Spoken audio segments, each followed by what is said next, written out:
Relationship advice. Update. My 25 male girlfriend, 22 female, wants to share our incomes. Thing is, I make roughly 7 times as much. Advice please.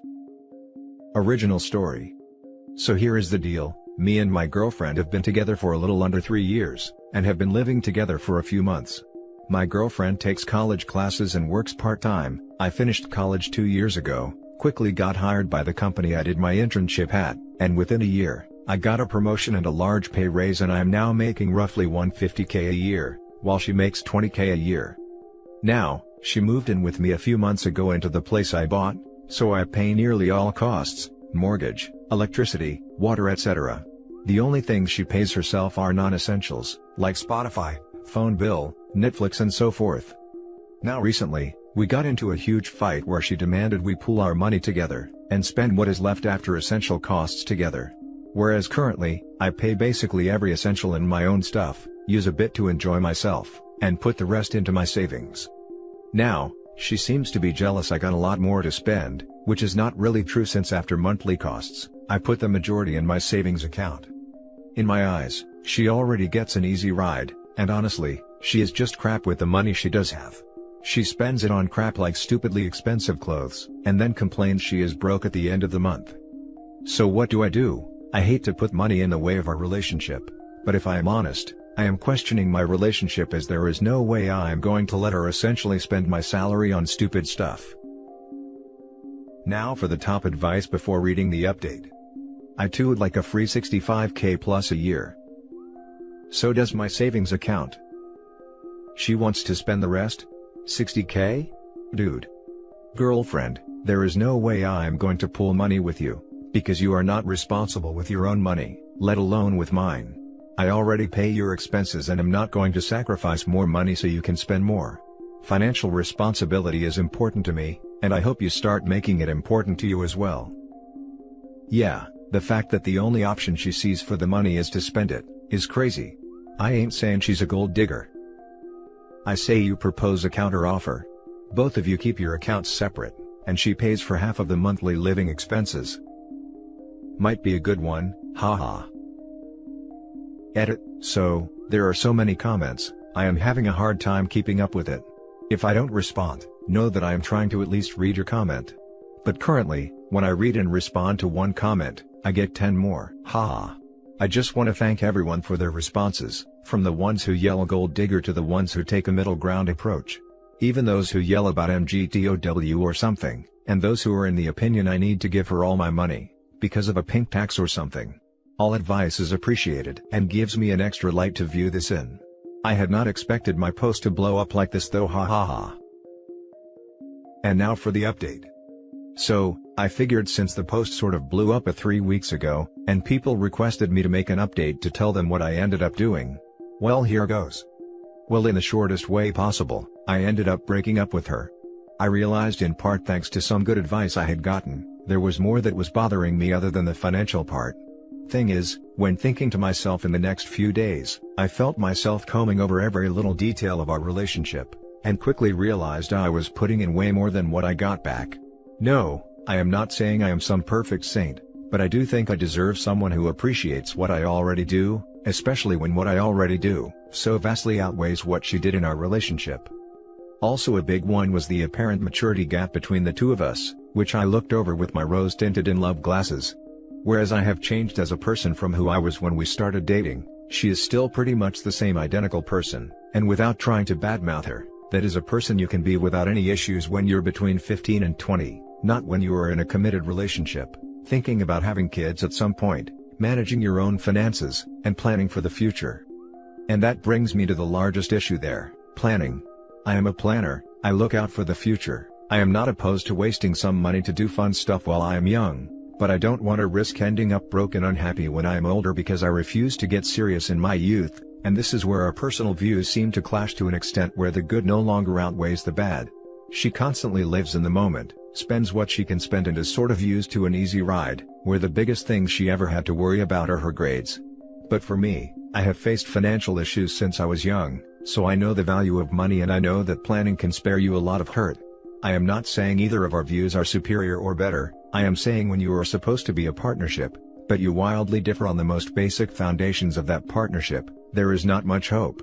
As a result, I realized I did not see myself getting more committed to her, which means we sort of hit a roadblock in our relationship. I mean, I am not a fan of marriage from the get-go, but after such a long time, if you are not even remotely considering it, there is probably a larger issue. This argument about finances brought up a whole load of other issues for me, and honestly, I sort of started to dread what in my mind looked like me being expected to fund a lifestyle I, from the ground up, do not agree with.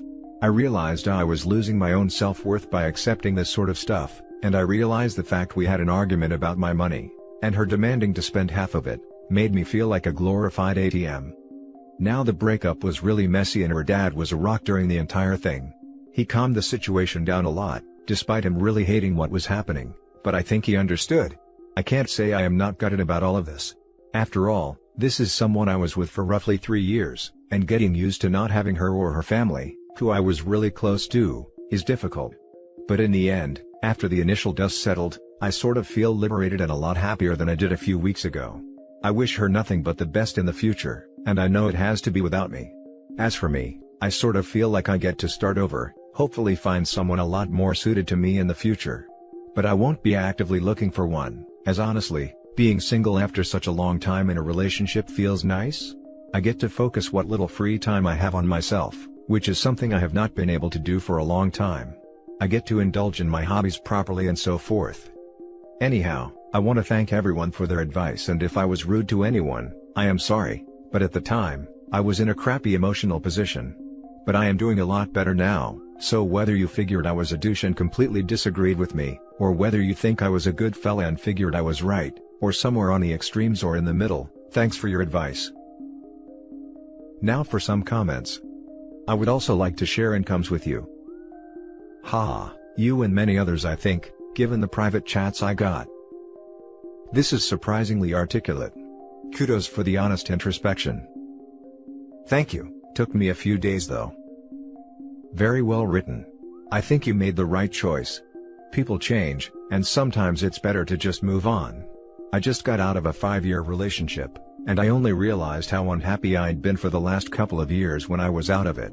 Was like a huge weight just disappeared. Also was like, holy crap. I have all of the closets now. After she moved out. Yeah, my closets are empty AF right now. I'm glad to read this update. You seem smart and kind, but without being a pushover. You'll be fine, and we'll find someone with the same goals as you. Good luck. Thanks. I was a bit of a pushover though. I am just glad I realized it so I can work on it. Now for the next story. Update. Am I the a-hole for refusing to sell my rental properties at my fiance's request? Original post, 2 years ago, I, 36 male, proposed to my fiancée, 30 female, and our wedding is going to be this coming summer. When we met, we both owned properties. She owned a pretty typical luxury townhouse, and I owned 2 properties in the inner city. We both agreed that when it was time to cohabitate, we'd live in her condo. I own an old 2-up 2-down duplex in a neighborhood that butts right up against an old industrial area, which I was living in until we moved in together, and on the next block, I also own a 4,000 square feet concrete block industrial building. I got them as part of a screaming package deal about 12 years ago, when you couldn't give property away in that neighborhood. I now rent the duplex to a couple of Hispanic families, and God I hope they never leave me, best renters ever, and I rent half of the factory building to a guy who does HVAC, and the other half to some microbrewery hipsters.